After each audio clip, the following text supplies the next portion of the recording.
Nung ako'y 10 taong gulang nun, subukan kong magbotellaryo ng high school na rin. Habang ako'y nag-aaral, paglabas sa school, yun, nagtitinda ako ng fishball.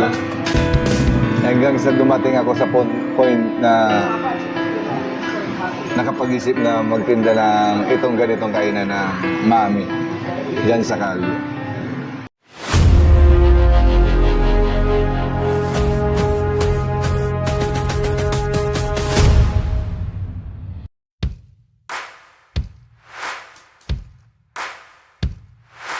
Sir, dito anong tawag siya, sir? Alayaw.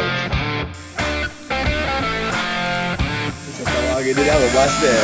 Master.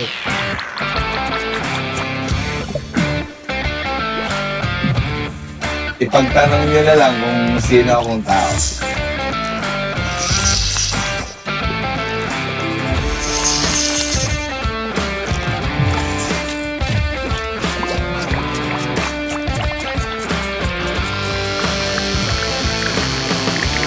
Dahil sa dami ko raw tato at saka yung mga pormahan natin, gangster nga.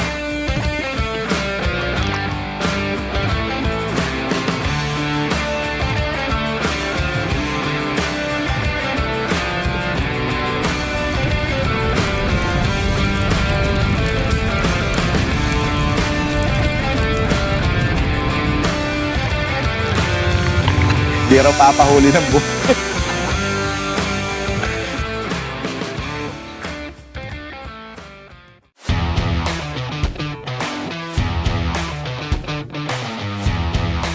Nakamita rin natin ang The Legend ng Kanto 8, no? Dito sa may 7th Avenue, Caloocan City. Billy Joe, Bordado, Master, ganyan ang tawag sa niya, iba-iba. Sir, ano ba mas gusto niyong tawag sa inyo? Kahit ano. Kahit ano. Yun, sir. Sir, matanong ko, itong Kanto 8, sir, anong taon to nagsimula? 2016, nagsimula kami sa may kalye. Sa kalye, sir, sa kalsada. Oo. Diyan sa may kanto ng 8 up. Kaya ang gumawa rin ng pangalan ng Kanto 8, yung mga customer. Mga customer. Sila rin tumawag ng Kanto. Kanto 8. Kaya, Bakit, sir, tinawag na Kanto 8? kasi diyan kami sa may kanto ng 8 up. Kanto ng 8, kaya pala Kanto 8. So yun, guys, alam nyo na kung anong pinanggalingan ng pangalan ng kainan na Kanto 8. Hanggang dumating yung naglinis ang municipality na. Kaya Nilinis yung kalsada, sir. Kumbaga, tawag dito, meron ganyan, sir, pag clearing operation. clearing operation. Ayun, sir. Sir. Hanggang sa nilipat ko dun sa may tindahan ko. Hanggang sa napadpad kami rito sa pwesto.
nga po pala si Billy Joe Garcia ang nagmamayari ng Kanto 8 na natatagpuan sa may 7 Avenue, 3rd Street, Caloocan City, Grade 5 South.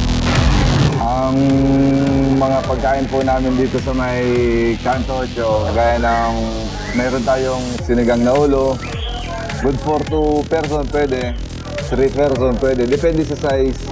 At ang presyo ng mga yon, may 155 with rice, may oversize din po tayo doon, 185 at saka 200. Tsaka may figure din tayo, good for 2 person, na halagang 150 pesos. At may sisig, may dinuguan, 50 pesos, at saka papaitan, 50 pesos. Yung sisig pala natin, ano yan? 80 pesos with rice yun, 80 pesos. Tsaka may mga pares tayo, 70 pesos with rice, lechon kawali, at marami pang iba.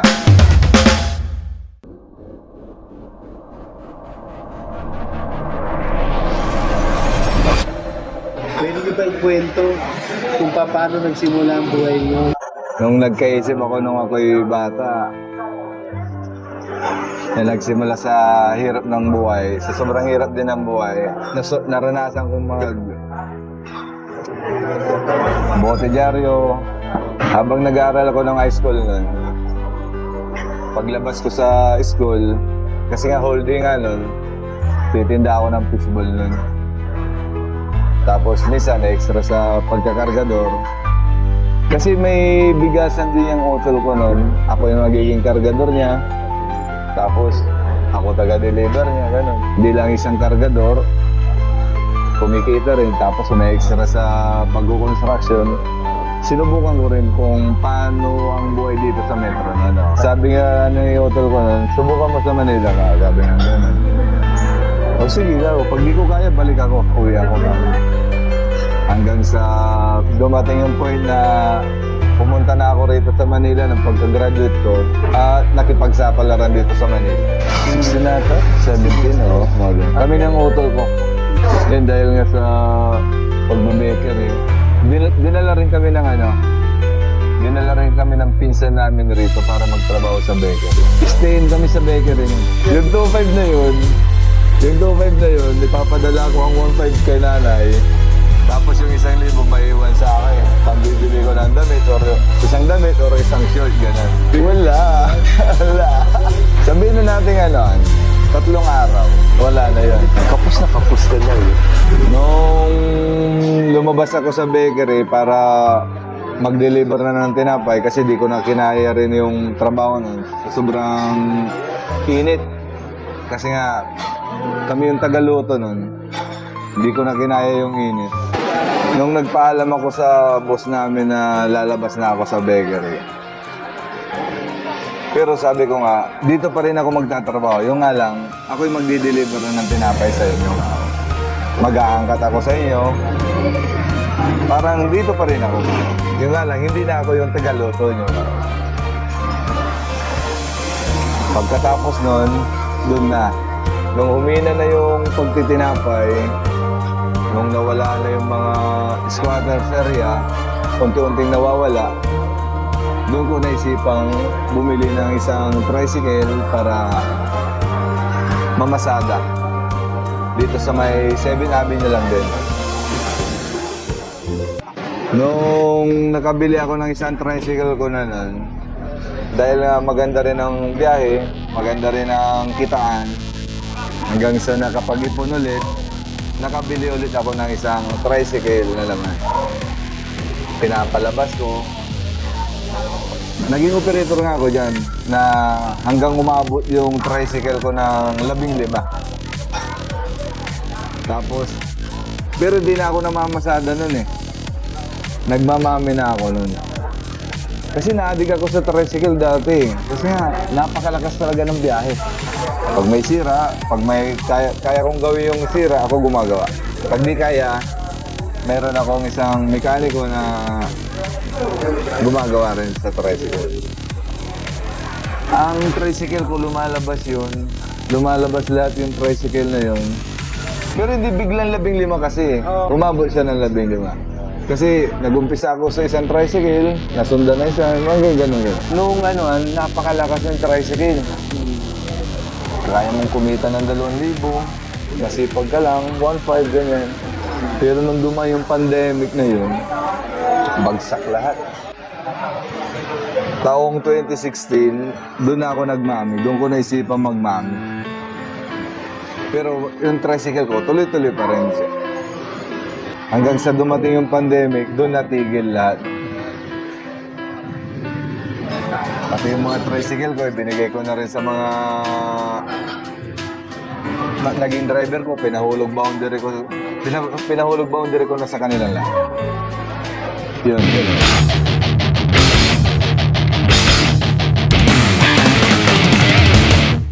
Sino ba si Master sa totoong buhay?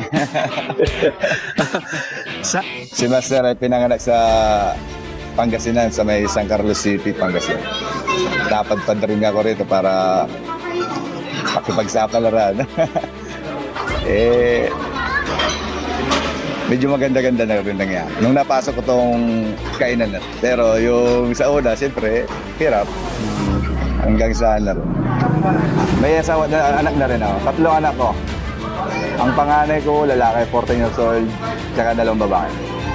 Yung pangalawa ko, 10 years old, at tsaka magpipito yung bunso ko.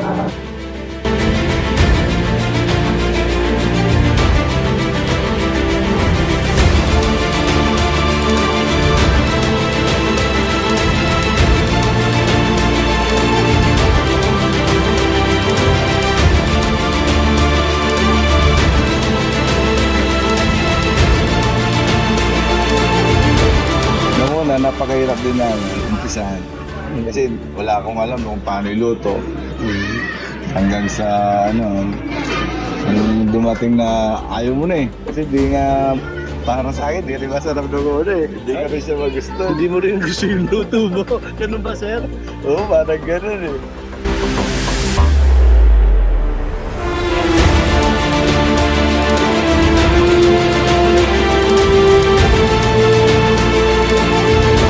Paano ka natutong magluto, sir, ngayon? Paano rin parang, kasi binabalik-balik ka na yung mga pagkain mo. Kasi nung nung ayaw na sana ako dyan sa pagmamami na yan. Kasi nga hindi ko nga makuha yung timpla. May dumating sa akin na tao na matanda. Siyang nagturo sa akin. Na kung paano iluto, kung paano siya timplahan. Na hanggang ngayon yan, timpla pa rin ng matanda niya. Nag-umpisa ako ng 2016 ng May 8 ng pagmamami.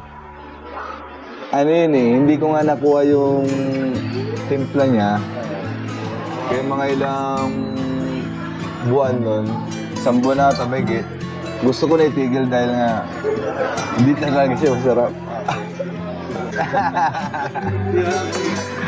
Hanggang dumating yung nagturo sa akin matanda. Kaya, yun, itinuloy ko na naman ulit. Nung nag-umpisa kami dyan sa may kanto ng 8th Avenue, sa kanto, tuloy ang pagtitinda hanggang sa dumating yung pagkiklearing, inayos yung halos lahat ng mga bangketa, tinanggal. Doon ako nakapaghanap ng pwesto. Kaya hanggang ngayon, ito na ang pwesto ng inuupahan ko ngayon. Medyo malaki rin ang bayarin. Pero kaya, hanggang enjoy ko yung mga customer ko, kakayanin ni Master. Kaya, lagi lang kayo magpunta rito para may pambayad tayo sa pwesto. Oo, kahit pa paano nakakapag-ipon. Kahit konti, okay na sa akin yun. Hindi naman tayo nag-aangad ng malaki yan eh. Kumita lang ng konti, mapasaya natin yung mga tao na kumakain sa atin. Masaya silang pumapasok, masaya silang lumalabas. Okay na sa akin yun. Hindi naman inaangad ni Master na kumita ng malaki. Kumita ng konti, pwede na yun. May savings, konti, pwede na ka sa akin. Ganun lang ako. Di ako naghahangad ng yumaman. Pero pag dumating yun, mas maganda. Para matikman mo naman yung gano'n. Kahit pa paano yung pinaghirapan mo, matitikman mo. Sa halos araw-araw na pagod, puyat, mas maganda pag dumating yung ganung point na ibigay sa atin, masaya ako. Kaya yung mga kaparehas ko nagpapakain ng mga kainan, mga negosyong kainan, kaya yan, sipag lang, tiyaga. At saka ang pakikisama sa customer, kailangan lagi nauuna yan. Kaya yung mga gustong tumikim ng aming recipe dito sa Canto 8, dito lang kami matatagpuan sa may 7 Avenue, 3rd Street, Caloocan City. Kaya kung gusto nyo ng mga sinigang na ulo, pigar-pigar, or ano man yan, huli kayo, punta kayo rito. At nang matikman. Yun. Thank you.